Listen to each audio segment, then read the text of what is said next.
Thank you for tuning in to the Football Talk Squadron. Wanted to address a few things before the beginning of episode 1.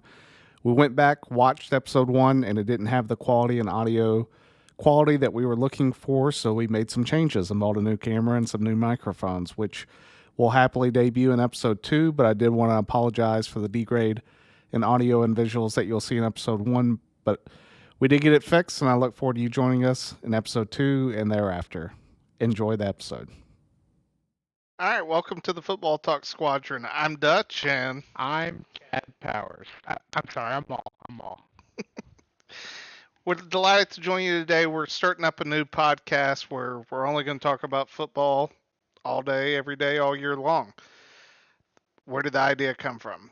I think the big thing is both of our wives said, one, if you'd please stop talking about football with us and just talk about football with yourselves, that would be a lot better. And then two, I think it really started when we went to the College Football Hall of Fame. Yeah. They have this huge helmet. Like when you walk in, every single helmet is all over the wall of not just Division 1, but through Division 3. We do a whole tour of the stadium. We go out to the stairs, and then he's like, "Hey, you want to play a game?" And I'm like, "All right, I'm down. What is it?" And he's like, "Well, I'll name a helmet, and then you try to tell me a player that went there, and we'll go back and forth." And how long did we end up staying in there? I mean, from when we went in to when we left, it was like 3.5 hours, and it couldn't have taken us more than an hour. So it was probably less than an hour to like walk through the whole Hall of Fame. So I mean, we probably stood there on the stairs for 2.5 hours. We had people in the College Hall of Fame by the end of it, because we were standing there for so long, come up and want to start playing with us. Because remember, they got the little laser thing and they were shooting the helmets, going, "Oh, which one's that? These guys are great." So Yeah, there's nothing like being in a museum where people work and they think that you're an artifact. we know more than the people in the museum. So that sort of started it, and you come home and you tell your wife what you did that day, and you're like, "Oh yeah, I stood there with Maul for 3 hours and looked at football helmets," and my wife's not even surprised. Yeah. And so that sort of started the idea. They both said, "Hey, why don't you go for it?" And so we did. I think the big thing between us of why we decided to do the podcast with one another was we met in the squadron with Lion, and then we started playing. I think it was just during watching a game that I was like, "Hey, where'd that guy go to school?" And you were like, "Oh, my dad did this with me all the time." So I think it was one of those ones that we both sit back and we're like, "So we're just gonna keep doing this." Yeah. Um, You've seen the memes where it's like dudes can just sit around and talk about old players for hours and just have the best time, and that's literally what we did. which sort of inspires our section. We're going to do it on Instagram. We'll do it on TikTok. We'll put it on all our social media. But the start of every episode, what we're going to do is we're going to start with a past and present player of guess the college or guess the player. So we'll vary it each up. This week, I'm going to ask Maul both. Next time we're together, Maul's going to ask me both players. So we'll go past first, and I'm going to give you the college Okay. and the pro teams that he went with, and then you try to guess the player. Okay. Michigan State Okay. played for the Steelers, Giants, and Jets. Steelers, Giants, and Jets. So my first thought when you said Michigan State and then Steelers was going to be Le'Veon Bell, but he didn't play for the Giants, did he? No. He did play for the Jets. You want the draft year? Yeah, what year did he get drafted? 2000. 2000. So a little bit older than a receiver. Oh, he's a receiver. Oh, well, No, just give that first. dead clue giveaway. Let's see. Receiver, Michigan State, Steelers, Giants, Jets. You want a hint? Sure, because I'm All drawing right. a blank. Big catch in the Super Bowl. He was the only touchdown catch, I believe, in this Super Bowl. And he knocked off an undefeated team. David Tyree. No, Tyreek made the catch on the helmet, Yeah, but that's what I was this thinking. You guy said caught. undefeated team. Yeah, but this guy caught the corner touchdown from Eli. Is that Plax? Yes. Plaxico Burrs. The other hint was going to be he shot Shot himself himself. up the leg. That'd have been a dead giveaway. That would have been too easy. Yeah, this guy, he went here. He shot himself. Yeah. Plaxico Burris, Yeah. no doubt. All right. For our present player, I think he's getting his look at being a starter this year, but I don't think a lot of guys know where he went to school. It's the Division One school, but not one of the bigger names, which is Tony Pollard with the Cowboys. Where did he go to school? Where'd he go? Oh, Memphis. Yeah. Ding ding. Which is, when you look at Memphis, I think everyone sits back and thinks of D'Angelo Williams because I mean that dude was just running all over the country. I think he was even possibly a Heisman finalist that year when he was. Or he was at least in the talks for a while. Oh, Yeah. for sure. Yeah. They've put some other really good running backs out. Antonio Gibson, Yep. who's doing really well. Yeah. Darrell Henderson. Last few years, they've had some really good, threats in the backfield for Memphis. Which, I mean, it's one of those schools. Now they can't produce a quarterback. I mean, Chad Keller was Ole Miss. The guy that went to the Broncos, that just total. It wasn't Drew Lock. Osweiler? No. Oh. He got drafted first pick. No, because Drew Lock went to Missouri. We'll just cut this out because I can't think of what the guy's name is. Hold on. Where's my phone? Patton? That is it. Is it Patton? Paxton Lynch. Paxton Lynch. There you Paxton go. Yeah. Lynch. There it is. God bless. A first round nightmare. Yeah. Which I feel like that was like the Broncos as soon as, they went Tim Tebow and then they were like, oh, we'll just go take this kid out of Memphis who was pretty much Memphis's version of Mitch Trubisky. They've missed a lot on quarterback recently. Yeah. After Peyton, they've just, Osweiler, Lynch, Drew Lock, Russ. They've been missing lately. Russ has been missing a lot lately. Let's ride. All right, so, I guess it's a good transition. What we're planning on doing this week is we're just going to talk straight NFL. We're going to go through division by division, outline the order of finish of what we're thinking. We're going to do playoffs, ultimately leading to our Super Bowl picks, and then you sort of came up with a term of what we're going to use for our fantasy picks, which is like the fantasy dark horse. Yeah. Okay. And you want to sort of explain what we're doing with that? We never really set any rules. It's more or less just like somebody who's not high on the radar, or going, somebody who's going to be going in the late rounds kind of deal, or somebody who's not the starters. So maybe someone who's like a little bit better, but definitely not the starter who we think could make a severe severe impact on your fantasy team this year. Well, I think the thing with the dark horse, though, is it's a guy that I think at the end of the year, you'll sit back and go, I wish I would have got this guy. Yeah, or somebody who, like, you didn't reach on, but got him kind of late, is just like, I'll get this guy, but ends up being like a top 10 in the position where you're like, man, I'm so glad I had that dude because he saved my season some way. Well, everyone at the end of the fantasy draft, after you've taken your kicker, there's always like those last two rounds that you're just like, well, I don't even know who I'm going to go with, and I'm not going to go with it's just the flyer, the guy that you're just like, I know he's going to sit on my bench for like probably 4 weeks, and then hopefully he catches fire, and I'm lucky to have him, and nobody else gets to draft him. You do that live draft, you pull the sticker, and you're like, oh yeah, I took this guy, and everyone's like, who? Yeah. But talking about Russell Wilson, we'll start off with the AFC West. Mainly because, one, you got Kansas City, who I don't think either one of us is going to disagree. No, is going to take that division. Easy. Sort of what's your thoughts on Kansas City going into the year? They got 3 decent running backs, but I don't think either one of them has really caught fire or is really doing what they wanted to do. I love the way Isaiah Pacheco runs. I've said this before. He reminds me of like a mini Adrian Peterson because he runs angry. But now they re-signed Jerick McKinnon, so they've got 3 pieces that they got to kind of figure out what to do with. Obviously, the passing game is there. they proved last year that it doesn't really matter who they got out there catching the ball outside of Travis Kelsey, that Mahomes is going to get it done and get it to those guys. I think Kadarius Toney is a fantastic addition, and spoiler alert, he was one of my dark horses for receiver. However, he did just get injured, so depending on how that plays out, they still got plenty of options there. The Well, I Chiefs mean, are going that's to take it standard easy. for his career. Yeah, Like, he couldn't stay healthy with the Giants. yeah, but he's extremely talented. Oh, for sure. Yeah, I mean, he was a mismatch in the Super Bowl. yeah. Yeah, especially on the punt. I mean, he almost took back a punt in the Super Bowl. That was the first one ever. Yeah. He's got tremendous speed.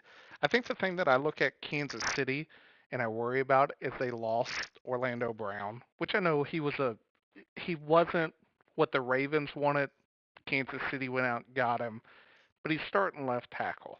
You can't sit back and look at Sure. any Yeah. offensive line and be like, "Hey, you just lost your starting left tackle," and then be like, "Oh yeah, I think they're the favorite to win the Super Bowl," unless it's Kansas City. Yeah, and to that point, I think Kansas City's defense has always been their weakest link. And correct me if I'm wrong. Chris Jones didn't start at camp. He's not at camp. I don't know if he's reported yet. He's So holding out. yeah, so that's obviously a big blow to their defense, which always was never stellar. I think Kansas City's defense is one of those, like, it's underrated because everybody just says their defense is bad, which I disagree that they're not underrated. You can't have a bad defense and win the Super Bowl and win the AFC Championship, or at least go to the AFC Championship that many years in a row. However, I will also say they're not good. They let a lot of points up and can be their Achilles heel sometimes. So not having Chris Jones, could be a big factor for them. I mean, it's hard when you look at them in the AFC West. Where you sit back and you say, "Goodness sakes!" Like every single week, it's Devontae Adams, Yeah. it's Hunter Renfrow, who never retired from college and still playing in the pros. Then you look at the Chargers now, healthy. Goodness sakes, you Yeah. got Keenan Allen, Mike Williams, and now Quentin Johnson that you're adding to the mix with Eckler. The Broncos are going to do Broncos things, in my opinion, this year and just suck. But we'll see. Ultimately, we both got Kansas City 1. For me, my number 2 pick, probably a little bit of a surprise. I'll explain my logic, which is the Las Vegas Raiders, which I'm sure everyone is just like, why are you not putting the Chargers Yeah. up? Wow. You're taking, as you put, I love this. Give your analogy of what you thought with. I didn't come up with this. I mean, I heard it, but it's like a perfect. I said, switching out Derek Carr for Jimmy G is essentially the same thing as switching out Jimmy G for Derek Carr. I mean, it's not really an upgrade, not really a downgrade. Like, it's not like I know they made it this like big blockbuster move, but it's just like meh. Like, there's really no positives or negatives, really, in my opinion, in either way. I, I would agree with you in terms of the face value of the player. You look at both and you say they're the same. The only reason I give Jimmy G a little bit more of an edge is because he's being reunited with McDaniels. They know one another from New England. It was clear McDaniels hated Carr. Like, called him a You mean crybaby. the guy that lost to a coach off the street? Yeah, I mean, one of the only 2 teams in the league that lost to an ESPN analyst Yeah, last exactly. year. McDaniels, the only reason I don't think he was fired, which they sort of said this, was the Raiders were like, we can't afford to fire him. Yeah. It's almost like Texas A&M with Jimbo Fisher. It's like if they could be gone with him, they would, but somehow Mark Davis is running out of money, or whatever his name. I think it's Mark Yeah, Davis. Mark Davis. But I look at the Raiders. They get Jacoby Myers. They do lose Darren Walker, which I think was a big piece of their offense. I get it. Darren He was Waller, hurt. yeah. Darren Waller. I get it. He was hurt a lot last year, but when he's healthy, they're really good. Like, he really good tight end. You look at that offense, which I look at with Carr, and I say, how are you not more successful? Well, who'd they replace Waller with? I forget who their tight end is. Let me take a look. Yeah, because I mean, and this is just kind of where I've got the Raiders 4th. So for you to say number 2, I think the Chargers are a clear-cut number 2 there. just because of the amount of talent that they have and the defense. Now, you talked about Broncos doing Austin Bronco Hooper. things. Hooper, I, I don't think he's bad, but I mean, it's again not an upgrade. Like Darren No. Waller is far more talented than Austin Hooper. So you get a meh switch at quarterback. You get a downgrade at tight end. Yeah, Devontae's still there, so great. Jacobs is there, and Jacobs is great, but I mean, at Who knows if he's going to play? exactly right. Like all you've done is like upset him all season or all off season. So I've got the Raiders all the way down at 4 just because. And Jimmy G came in with a foot problem. You know what I mean? I know he's playing, but like all it takes is, I mean, who's their backup? Brian Hoyer. Like they're not doing You're nothing, not wrong. right? You know, they're not taking that division or even going to compete for second place in my opinion. I don't think anyone is competing for the division. The Yeah, Chiefs sure. are going to win the Yeah. division. The order of 2 to 4, and I think we sort of said this earlier, it could be either way. In my opinion, one is obviously the Chiefs, like it's outstanding, and I think the Chargers are that outstanding, head and shoulders above the Raiders and the Broncos. So like that's my opinion of the Chargers aren't going to necessarily compete. They'll give the Chiefs kind of a run, but it's going to be clear cut. But I think the Chargers are just as clear cut in that number 2 spot. Is that just because of Herbert? I mean, I just think as a team in general, like the overall team, especially from last season, I just think the Chargers, they've gotten additions. You know what I mean? They've got Quentin Johnson coming in, who's going to help supplement when Keenan Allen or Mike Williams go down, because that's almost a guarantee as well. But Eckler is still strong as ever. Herbert is great. They've got a decent defense. Like it's not anything like spectacular. They're better on paper, I think, than they are on the field. But I mean, with Khalil Mack and Bosa, like they got a solid defense. And those pieces, like I don't see the Broncos or the Raiders competing with those pieces. The order of finish, I can absolutely give you that the Chargers could finish number 2. For me, my internal grief with the Chargers, which I think for any Chargers fan or anyone out there who even follows them for the past 10 to 15 years, on paper, you sit back and you're like, dude, this should be a Super Bowl team. They could have had 15 Super Bowls in the last 15 years, and they never make the playoffs. I mean, you look at who New England which I get they had Brady, but you look at the roster overall and you sit back and you're like, hey, this roster versus this roster, you go, dude, why did this team not win it? You look at Phillip Rivers, Antonio Gates, LaDainian Tomlinson. They've had like multiple like future Hall of Famers or current Hall of Famers, and just were never able to put the pieces together. Correct, and that's sort of last year. It really showed. I mean, in the playoffs, goodness sakes, yeah. I think everyone went to bed when it was 27-3 or whatever it was against Jacksonville. Yeah, which that's one of my favorite videos. Is the guy who's asleep. Yes. Yeah. He made a bet. Yeah. They wake him up at the end of the game. He's like, "Oh, $300 richer," which we've all been there for the bettors out there. Yeah. But then for me, well, I guess your third team is now going to be Denver. Yeah. So initially, when I made the list, I had the Raiders 3, the Broncos 4, but I've switched it. I've got the Broncos 3, the Raiders 4. I know I was clowning on Russ earlier, but he is a great player, and I think Sean Payton's a fantastic coach. I just think the probability of those two not having some type of rebound and plus they've got a good defense, I think is just improbable, and I think they'll take number 3 spot over the Raiders. My only problem is it seemed the Raiders already had 2 wide receivers go down in training camp. And you sit back, or not the Raiders, the Broncos. Yeah. When you look at the Broncos with Sean Payton, I agree. Sean Payton's one of those type of coaches. We sort of talked about this on a side note. A sign of a good coach is when they come in and they still have the same pieces, but whatever they're good at coaching. Yeah, their specialty, offense, defense, special teams, whatever it is. Yeah. Yeah, it improves significantly. Yeah. Because you talked about it with the Jets, that it's like he wasn't working with any new pieces when he outside of Sauce Gardner, who he drafted. Yeah, Robert Saleh. Yeah. When he came in, all of a sudden that Jets defense improved. Which, do always. This show, if there's one thing we're going to be about, it's taking just absolute digs at the Cowboys at any chance. I sit back and I look at you go from Jason Garrett to Mike McCarthy, exact same team, Yeah. which it shows McCarthy's playing Madden. Like he's just like, yeah, we'll go with the bomb for 4 straight Because it times. doesn't matter who's in that position. It's Jerry Jones running the Cowboys. You're so, not wrong. Yeah. Yeah.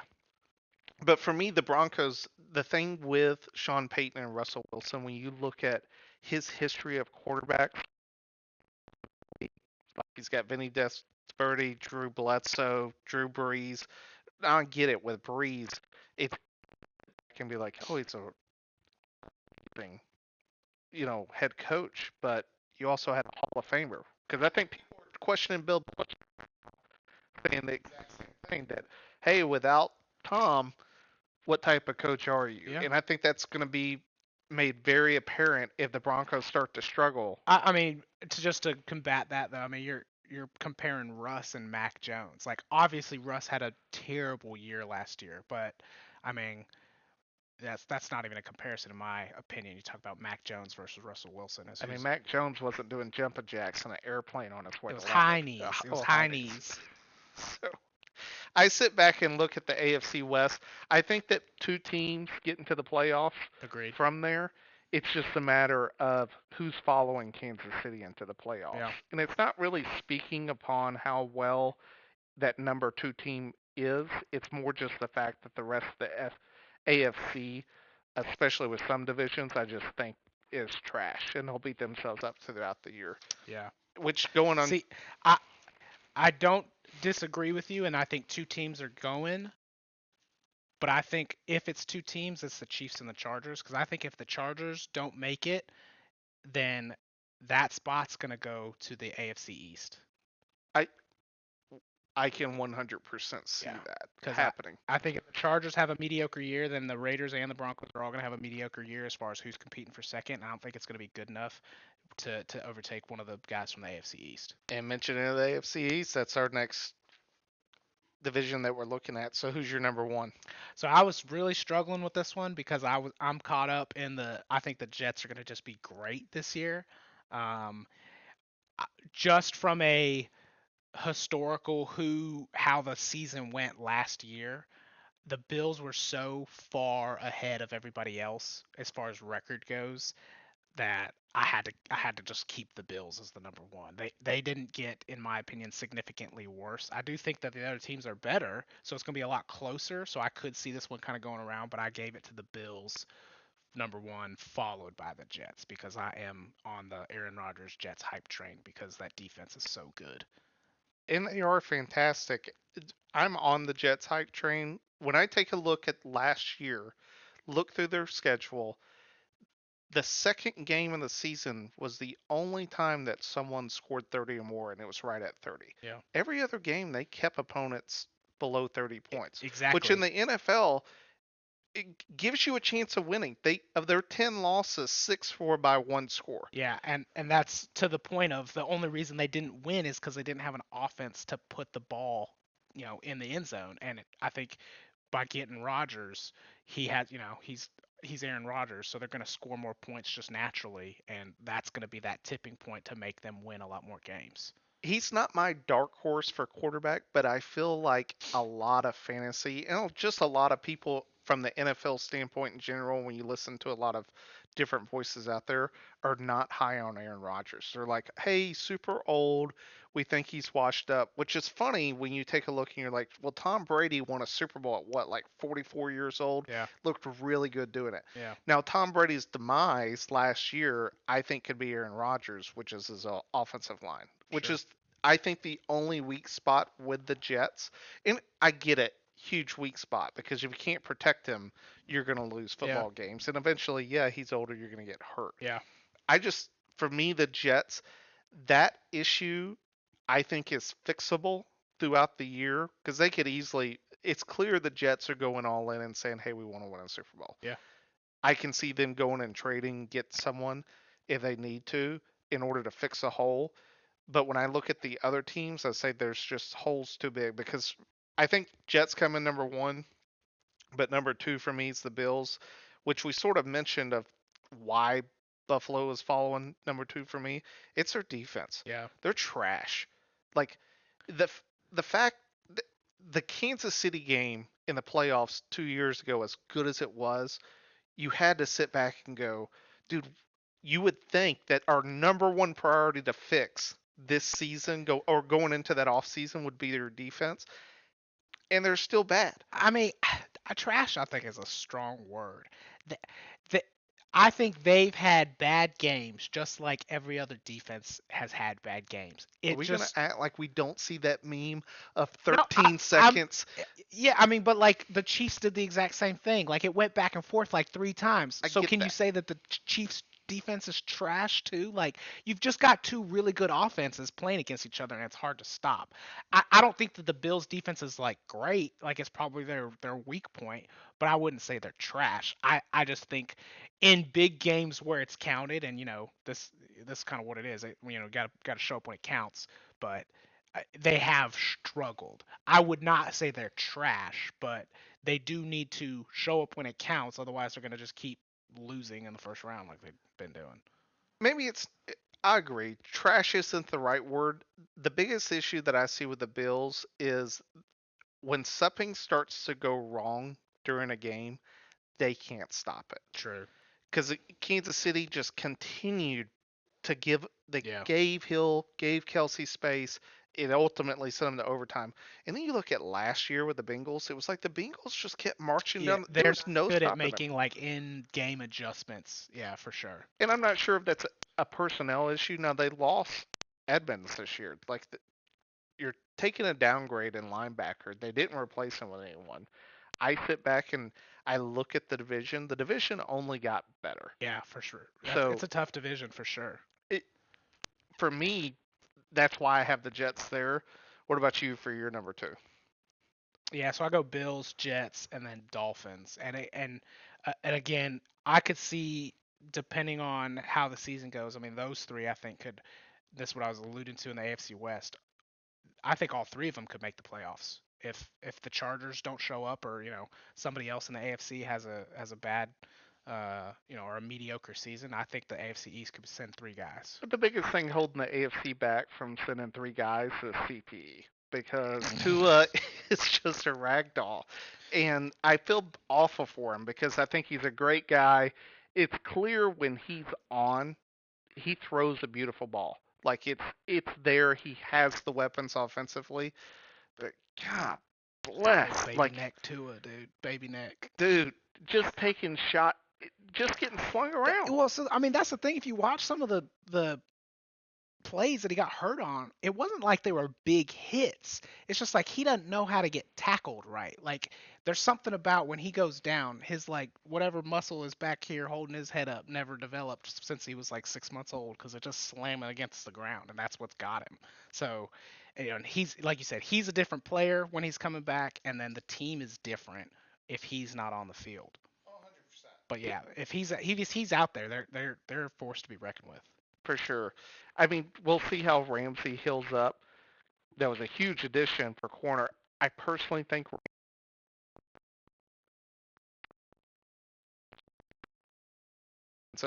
He's peaked for sure. He's not. He's still up there though as far as one of the top DBs in the league. I think though. yeah, he's for sure up there in terms of would you start him? Half the league would Oh say yeah. 100%. Yeah, definitely. It's just a matter of you're not going to be able to leave him against the number 1 guy and Revis Island him and say, hey, Oh you've yeah. got him all Yeah. game. He's You've got to give him help now. yeah. And all jokes aside about the concussions, it's going to take is like Tua going down one time, and then the Dolphins are in trouble. Who's their backup right I now? don't even know because when Teddy Bridgewater entered last season, I've never seen someone that didn't want to be on a football Yeah, field he more did than Teddy everything he Bridgewater. could to not play. Yeah, I'm blessed. He was, which it was awful for him because you saw the potential there in games that you were like, dude, this is a good Yeah, football team, but yeah, just not there. yeah. And then we're both in the same position with the Patriots being dead last. My thing with the Patriots, I know a lot of people are going to look at Mac Jones and look at the wide receiver core and say Mac's the problem. For me, I think a lot of people forget that a quarterback really feeds off its offensive coordinator. And last year he had a defensive coordinator calling Yeah, plays for the exactly. It was a offense. science experiment. Yeah, we sit back and we're like, well, Mac's the problem. Yeah. And you're like, uh, yeah, maybe he was not. Yeah. Maybe Patricia was, who Yeah.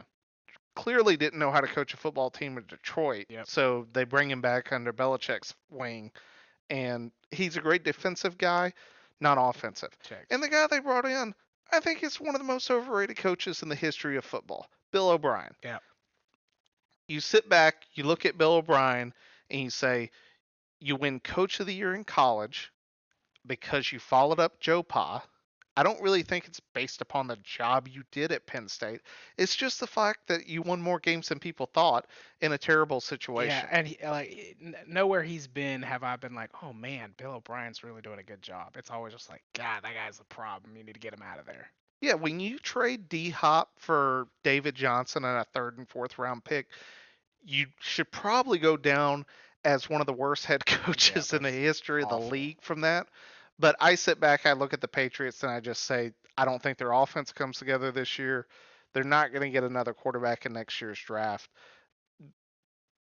Belichick will do what Belichick does. He'll go out and find a free agent. They'll ship Mac Jones off if they don't have a good year. And they may even go with that Zappy kid. Oh, yeah. They just had, one of the reporters asked him, hey, is it an open QB battle? In typical Bill Belichick fashion, he's like, it's every professional battle. Yeah. So. Plus, we've already talked about the other three teams, but they're competing against three complete squads. It's just, they're the clear number 4 there. 100%. Taking a look at the next divisions, the AFC North, which for me, I think is much like the AFC West. I have a hard time not saying the Bengals are clear far ahead of every other squad, mainly because of just every other squad's weaknesses. The Bengals got better. They went out, they took Orlando Brown from the Chiefs, put him at tackle. They're bringing in talent offensively. The only downgrade, I think, to the Bengals, and it's not because he's one of those guys, he's been continually hurt throughout his career. He should be that great tight end for him, and Irv Smith Jr. But when I look at Hayden Hurst, what he did last year, does Irv have more potential than Hayden? In my opinion, yeah, he's a great athlete. If he can stay healthy, their offense is going to be pretty much impossible to stop. Yep, agree.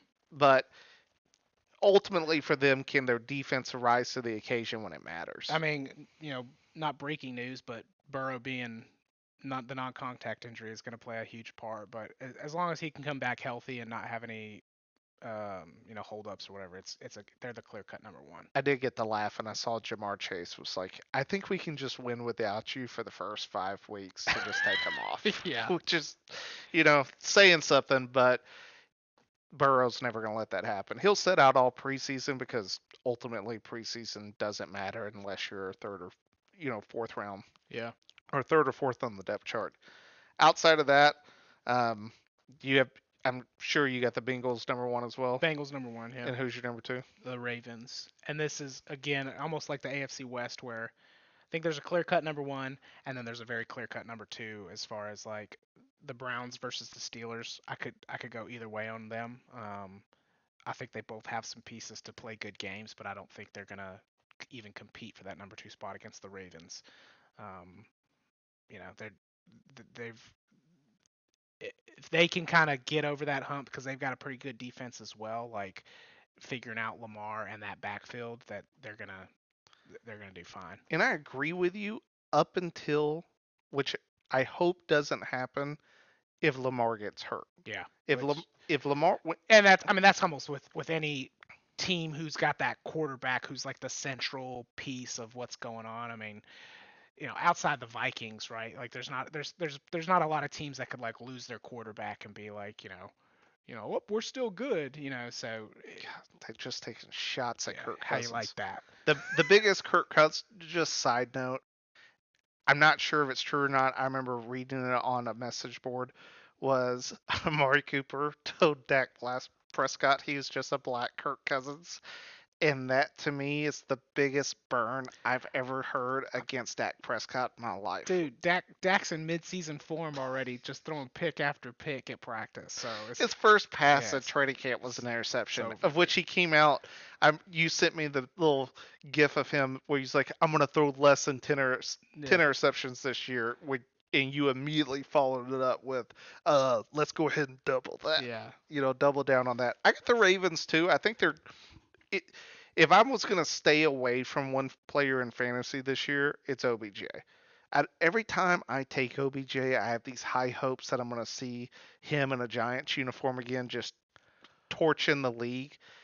I just don't think he stays healthy enough to do it. I just read some article that I think it was right before the Rams won the Super Bowl when he came in and joined the Rams. He's like doesn't have an ACL. Like it's like not there. So like at some point like he's going down. You know what I mean? He might ball out for the first half of the season. And maybe with the way that they run Lamar and J.K. Dobbins, he's able to stay healthier longer because he's not taking as many hits or whatever. But at some point, he's going down. For me, the Ravens this year, I know it's just a single piece, but I think when we take a look back at when the Ravens were really popping in the league, going into the playoffs, running pretty deep up until they got to the Titans and got beat. When Mark Andrews is the bigger piece of their offense, Yeah. they do better. Yeah.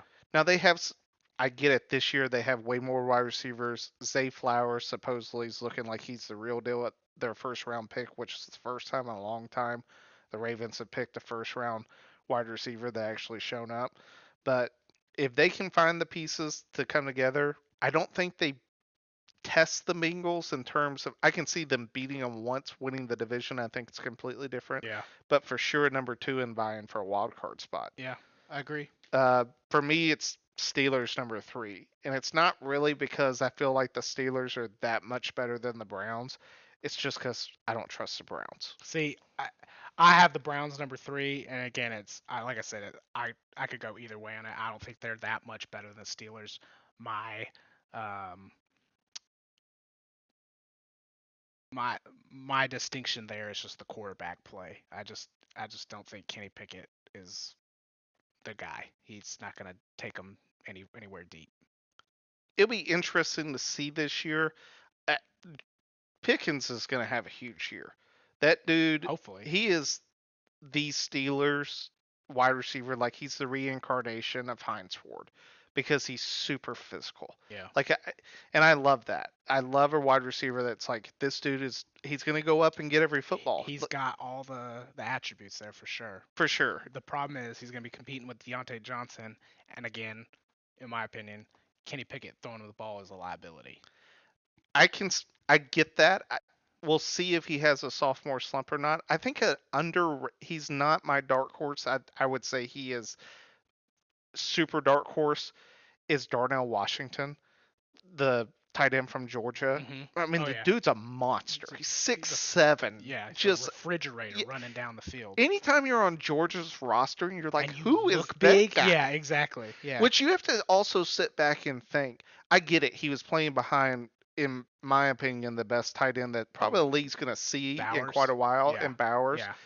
But he had to play every single week against that Georgia defense. Like, he's a guy that, in my opinion, has a very good chance of being very good at the Steelers. Just because he has the past history of, I guarantee you that every week against the Steelers, he's like, this is not the toughest test that I've had. Yeah. So if he gets the opportunity, which I think he will in the pros, just because they're going to be able to utilize his size a little bit more than they did at Georgia, I think that he does well. Speaking of the Browns, for me, why they're in fourth, it's Deshaun Watson. And it's not just because I don't like Deshaun.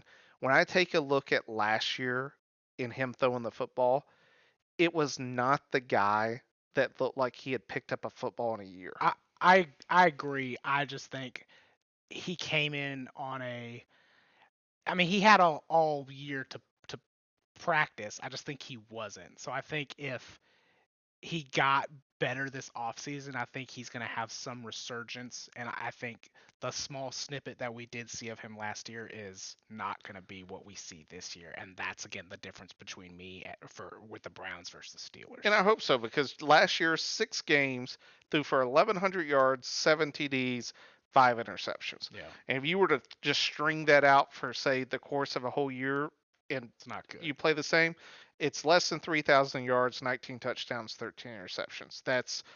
You're on a highway to being cut. Yeah. But the problem is you gave him a fully guaranteed contract. So Cleveland's yet again stuck at quarterback for at least the next 3 to 4 years. I think he'll figure it out because he is very talented. For sure talented. His big thing is who's he throwing to? Amari Cooper. Yeah. Well, yeah. Supposed to work out at Dallas, but didn't. But we'll get to Dallas later. Final division, which is probably the who cares division's AFC South. Who cares? It's because it's a division of irrelevance. Ultimately, like they find ways to beat good teams, but they're never consistent enough that you sit back and you're like, that team's going to win a Super Bowl. For the last probably 6 or 7 years, they've been that division who they can beat anybody, but then also lose anybody. Like the Titans or the Jags can come out and beat the Chiefs, and you're like, whoa, where'd that come from? And then like the next week lose to the Cardinals, and you're just like, where did that come from? I think the Jags are the clear favorite because they're the only ones with any talent and threats that they've got going on, and they're like a young building team, so they've got the momentum. And I think everybody else is just like they're playing for, draft picks at this point. Oh, 100%. The Jags, to me, have a tremendous opportunity. I think a lot of people are dogging Calvin Ridley, which I get it. He made some bets. Who cares, in personal opinion? It wasn't like he got hurt. Oh, like, no. this is just a dude that's just not had to get hit for a whole year. Yeah.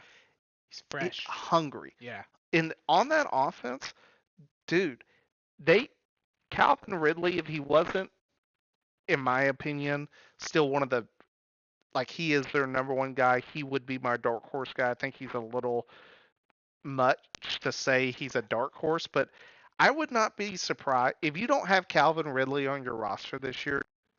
You're making a mistake. I mean, you've said it. I agree with you though. I mean, I don't even know if they consider Calvin Ridley their number one guy is the problem. You know what I mean? Like they've got DJ Chark, right? No, Chark went to Panthers. Or who's the number They one got guy? Evan Ingram. Who's the number one guy in Jacksonville right now? Let me take a look. I mean, they still have ETN. They have ETN's great. Obviously, Trevor Lawrence is there. It's their number one. I don't think they're considering Calvin Ridley their number one guy. He's not the number one guy on the depth chart. Well, I'm taking a look right now, so you just have to give me. It's Christian Kirk. Christian Kirk. I was mixing them up. Christian Kirk, not DJ Chark. But and they got Zay Jones at wide receiver, and then Evan Ingram. Those guys are great, and like if anything, it's gonna have to take defensive guys away from Calvin Ridley. Calvin Ridley's going to, enjoy the single man coverage, which if they decide, hey, Calvin Ridley's too good to leave alone and they have to double up him, those other guys are going to eat him alive. So for sure. They've got some talent there that they're going to have to, other teams are going to have to contend with. And I love Doug Peterson. Doug Peterson's one of those coaches that now you couldn't get much lower than riding a bar stool or being ridden like Urban Meyer was in a bar. But from a standpoint of it was clear that this guy knows what he's doing. Yeah. To take the Jaguars from where they were the year prior. Not saying that Trevor looked so bad that people were like, oh, you're going to cut him. It was just one of those ones that people were like, man, I don't know if this guy's going to work out. Yeah, he had a lot more hype coming out than like what he showed that first year where it was like, oh, is this going to be just another one of those guys that is a flop? But now this year, turned it around. Yeah, you're sitting back, you're like, dude, this is their guy. Yeah, 100%. For sure there. Can their defense rise to the challenge? In the AFC South, my vote's yes. In the South for sure. The clear-cut winner. There's no other threats on offense there. No. Like they don't have to be that good, and they're going to be able to shut down the rest of the terrible teams in the South. Now, after the Jags, this is where I have gone back and forth on this so many times. maybe it's just a bias towards Vrabel and the Titans Yeah. because I just can't stand the fact that they make decisions that I always sit back and I'm just like, what are you doing? Like other teams, if I was to take it to like a supermarket, they're going to Whole Foods, and the Titans they go to Dollar General. He, Like, I, I know what you're feeling because I've felt this too. Like, you bet on the Titans to win a game that they should absolutely win, and like they do something.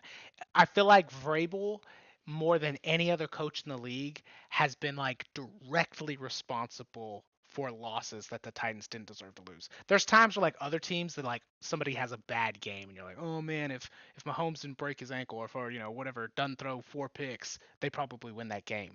But Vrabel as the coach has made so many decisions where you're just like, oh my gosh, why is he making that decision? And that's what ends up losing him a game. for sure. I mean, the one will forever just be ingrained in my mind. They're playing the Bengals.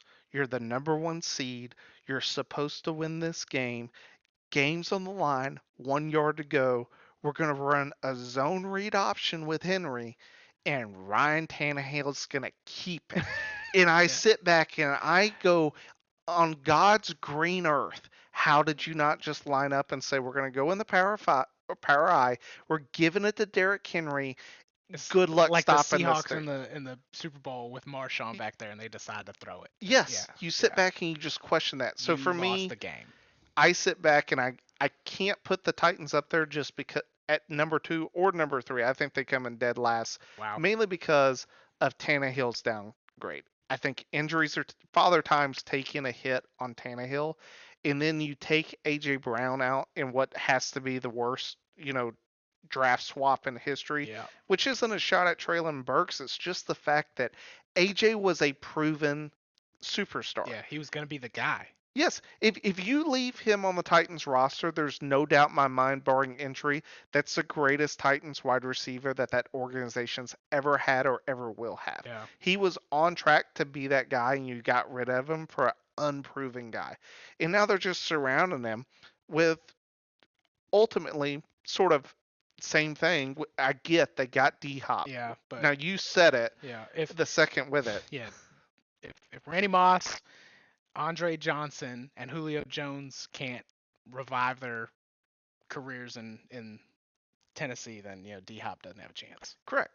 And I sit back and I look at it and I go, if D Hop can just catch a few passes, it will help them from the standpoint of it just last year with they literally had just a garbage truck Yeah. of wide receivers that they were going through. So who's your number 2 then? It's the Colts, The Colts. which the reason I'm so like varied on this is what type of impact does D'Amico Ryans have with the Texans? I think he's one of those type of coaches that he's going to go in there and their defense is going to be a lot better from the year prior. They get Will Anderson, they get CJ Stroud, they have some pieces there. They're not complete teams where I would ever sit back and be like, I think they're going to be good. They're just going to be better than they were. Yeah. The thing with the Colts is the Colts have a really good offensive line and they have pieces on the defense. It's really just coming down to, do you believe in the Anthony Richardson hype train? I mean, yet again, it's, in my opinion, Anthony Richardson is blown up because of Mel Kiper, and Mel Kiper has completely ruined Oh, all yeah. drafts for me. He whiffs more than anybody Yeah, else. I mean, Yeah. I still remember when he was talking about Jimmy Clausen with Notre Dame. They're like, this is a generational quarterback. And you sit back and you're like, no one ever the following year looks at Mel and like, You what are you missed on talking that about? one, Yeah. dog. Yeah. Yeah. Oh, he's your best pick? Okay, Yeah. just writing Let's this write down. that one down. Yeah. No, I agree. I don't think Anthony Richardson's as good or as bad as anybody makes him out to be. I think the only thing that could help is can be mobile, and he maybe takes some heat off of Jonathan Taylor. But I don't. Who knows if Jonathan Taylor even plays this Yeah. year? So I mean, they're saving killer whales right now, so we'll see if they'll be able to get a running back to so come you back to them. you got the Jags, the Colts, the Texans, and then the Titans. Yeah. Okay. I've got the Jags, the Titans, because I still just think that they're better than the other two teams, and then the Colts and Texans last. I think the Texans are still just don't have any pieces there, and they're going to have to rebuild there for a little bit before they start compete again.